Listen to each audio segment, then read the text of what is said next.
We welcome you to our courtside position. Rick Hamlin, Stu Jackson. And on the phone right now, we've got David Aldridge, Hall of Famer, NBA insider, and DA. Obviously, we all want to know the latest with Gordon Hayward. It's down to Miami, Boston, and maybe going back to Utah. Tell us what you know, DA.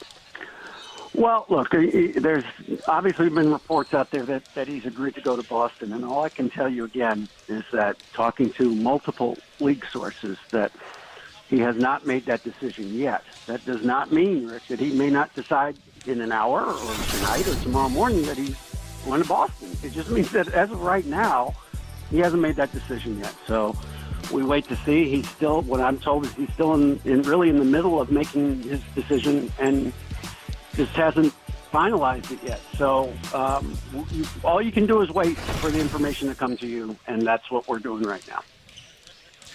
DA, any insight in terms of what the key factors are in making that decision? Have you heard anything? I mean, we were talking on air. I almost feel like if he were staying in Utah, he would have already made that decision. Is there something else going on that we don't know about the criteria? Well, Stu, I tend to share your view. Again, that's not based on any information, but one would think that if it was just a matter of, hey, I'm happy where I'm at, I don't want to go anywhere, they can pay me everything that I want, that you would just say, hey, I'm staying. But having said that, I think the criteria are, at this point of his career, you have to look at several things. Number one is obviously fit, and I think there's a case to be made for each of the three teams that they're a good fit for different reasons. But number two is Gordon Hayward has not, yet gotten to that max level contract, and he would have opportunities, depending on how the contracts are structured, to get there in a year or two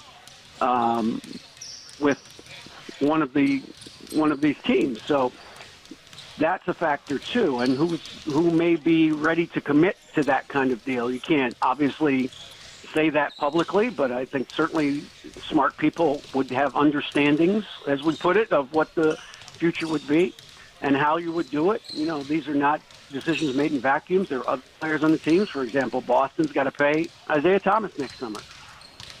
And Isaiah Thomas has made it quite clear that he expects a max deal. So can you pay Gordon Hayward money with the opportunity for him to get a max contract in 2 years if you're putting a max deal together for Isaiah Thomas and you've got two young guys that you just drafted who are going to have max contracts down the road? So all these things are in play. But again, every scenario is legitimate with these three teams, and there's ways that they can do it. I'm not saying that precludes anyone from doing it. I'm saying that these are the factors that go into the decision he's making. Well, we're all on pins and needles waiting to find out what goes on here with Gordon Hayward. DA, happy 4th of July. Try to enjoy this holiday as much as you can here, my friend, and we'll talk to you soon. Okay, Rick. Thank you.